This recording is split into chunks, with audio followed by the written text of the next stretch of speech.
Well, hey YouTube, Ben Potter here, and I have the privilege for the next couple months to be able to borrow a Roland Space Echo RE-201.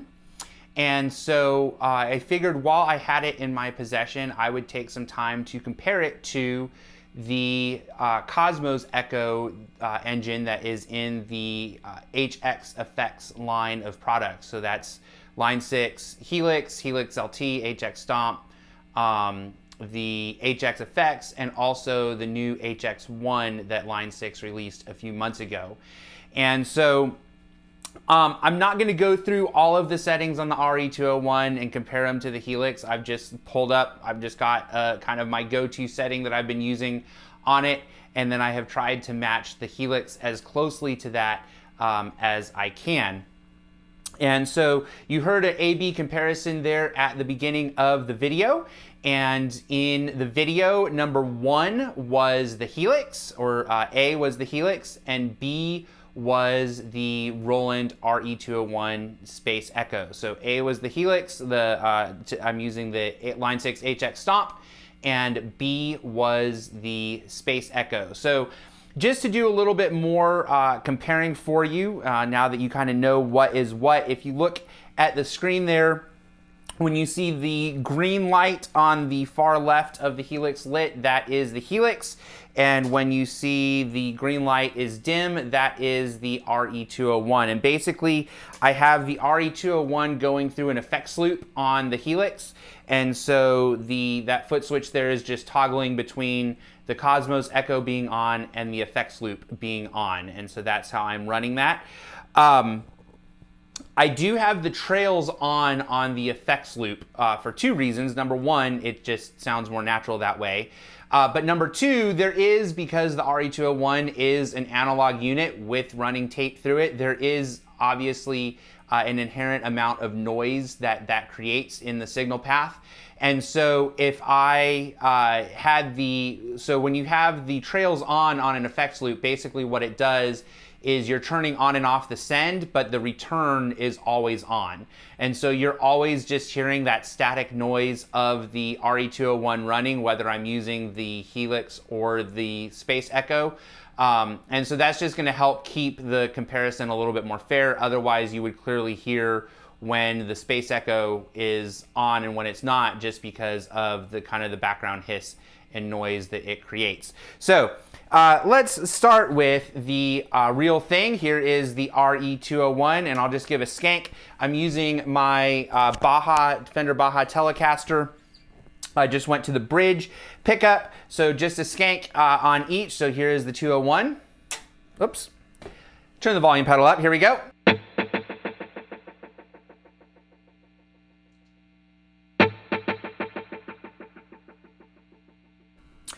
So one thing you might notice right off the bat is there's a little bit more wow and flutter dialed into the Helix than what I'm hearing on the RE-201, and that's on purpose. You notice the difference when you do a skank like that, but I've noticed that if I dial, originally I started with the wow and flutter dialed back on the Helix, and when I got to playing, I just noticed that there was kind of this kind of glue that was holding things together in the 201 that was not in the Helix. And I found that when I turned the wow and flutter up on the Helix kind of glued together a little bit more. So the wow and flutter on a skank sounds a little bit different. It sounds a little bit more pronounced on the Helix than the 201. But I feel like when I have it set that way, when I play, they sound a little bit more identical. So here is, I'm going to move to the 2 pickups together and just kind of do some picking stuff, switching between. So again, we'll start with the 201 and you'll see when I switch.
All right, so just a little bit about the controls on the RE-201 and how they're similar and different from the controls in the Helix. And I'm gonna do a screen share and show you the settings that I have here for the Helix to kind of match this setting on the 201.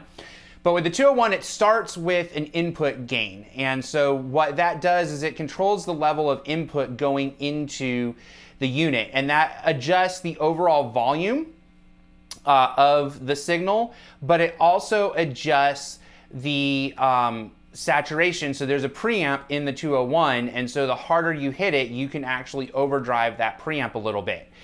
Now, that's a little bit different from what's in the Helix. In the Helix, we have a headroom control, which kind of controls that compression and stuff that you get with the input control, but it does not control the overall volume of the signal like the input volume on the 201 does.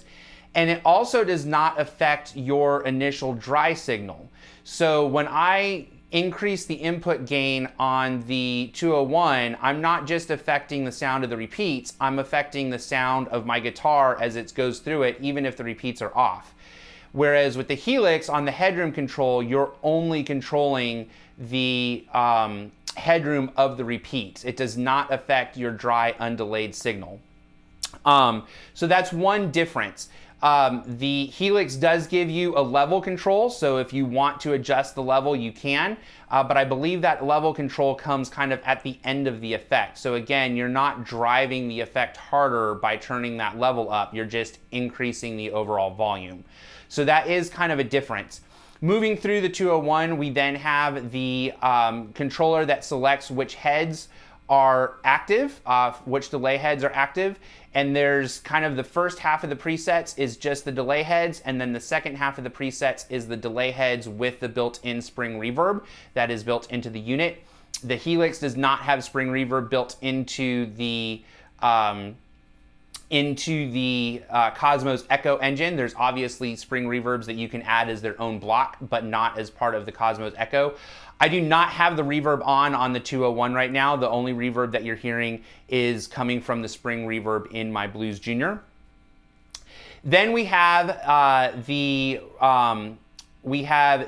repeat rate, so that is the speed of the repeats. We have the intensity, which is the feedback, and then we have the echo volume, which is the kind of the mix level of the repeats. And so we have those on the Helix. The rate on the Helix, you can either choose to be a tap tempo subdivision, or you can set a specific millisecond.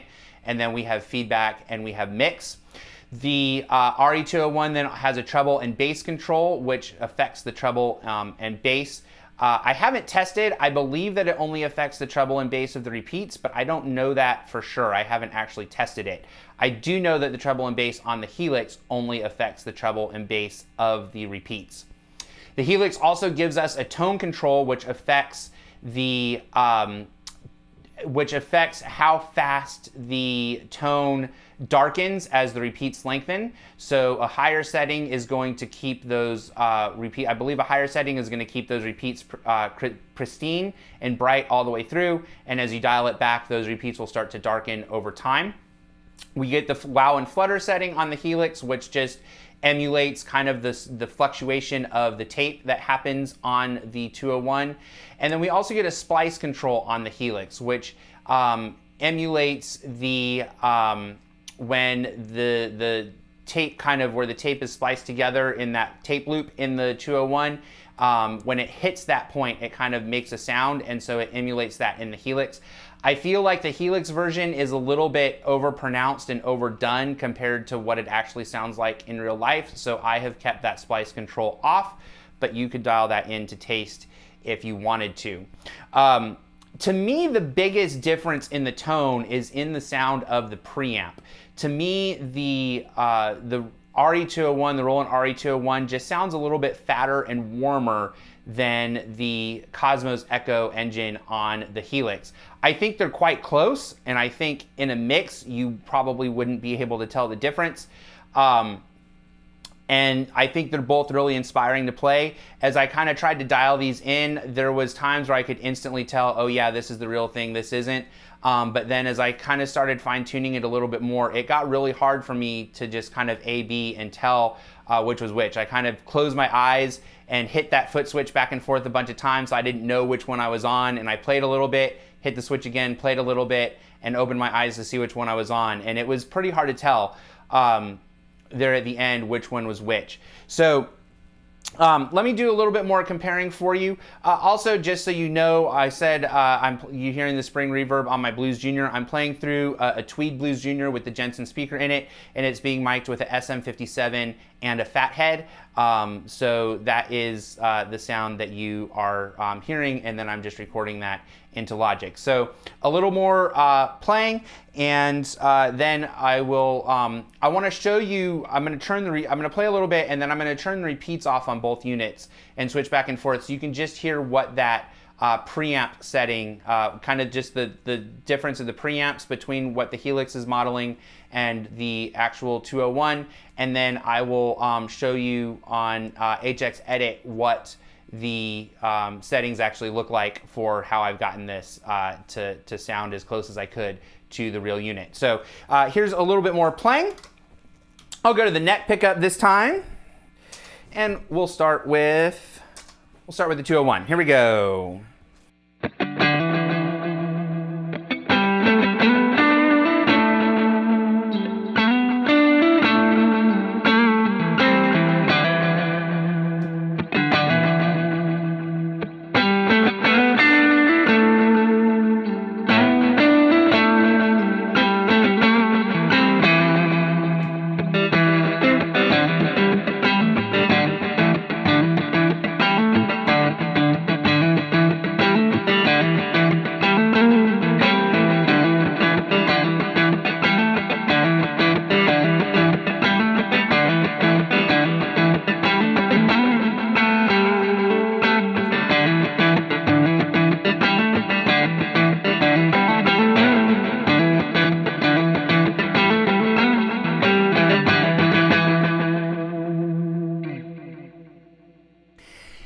And now I'm going to turn off the echo on both the repeat level on both units. So I'm going to turn the mix down on the Helix and the echo level on the 201.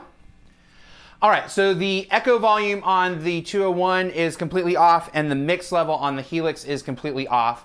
And so I'm just going to play, I'll use the two pickups together and just play an open G chord and through both, so you can just kind of hear just how the unechoed flat sound of each of these units kind of compares. So here is the 201.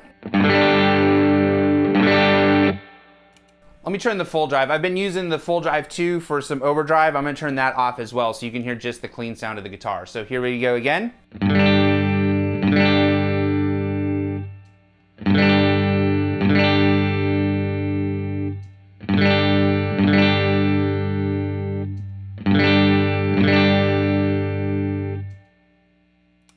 And now with the overdrive on.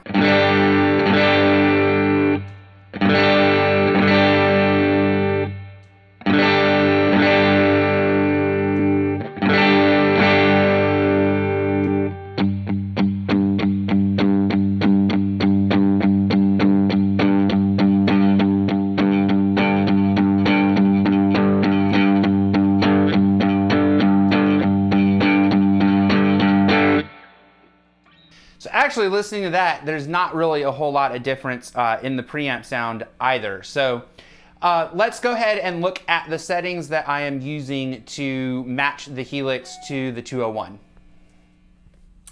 All right, so here's the echo settings that I am using on the Helix to match the sound of the RE-201. And I will say this is not a one-to-one settings comparison. The way that the knobs are set on the 201 does differ slightly from what we have going on here. So the time is set to 480 milliseconds. The ramp, which I believe if you were to change tempos on this, the ramp is how quickly it would make that adjustment. I don't know that for sure. I haven't really played with that, so I believe 7.7 is just where it is stock when you load the Cosmos Echo engine. Feedback is set at 30%. Wow and Flutter is at 5. Again, to get the skanks to match, I think that wow and Flutter is probably going to be closer to 1 or 2. But to get when you actually play through it, to get it to kind of glue together the way that I feel like the 201 does, I had to roll that wow and Flutter up, and I landed at 5. The mix control I have at 32%. Level I have at 0. I've played with this and had the level a little bit higher than 0, maybe around 1.5 dB. I brought it back down to 0 for this comparison. I think it kind of depends too. If I'm playing through my amp, it might sound one way. If I'm playing through an amp model on the Helix through headphones, it might, some of these settings might be adjusted a little bit. So 0 is where I landed for this. Headroom, I have at -1.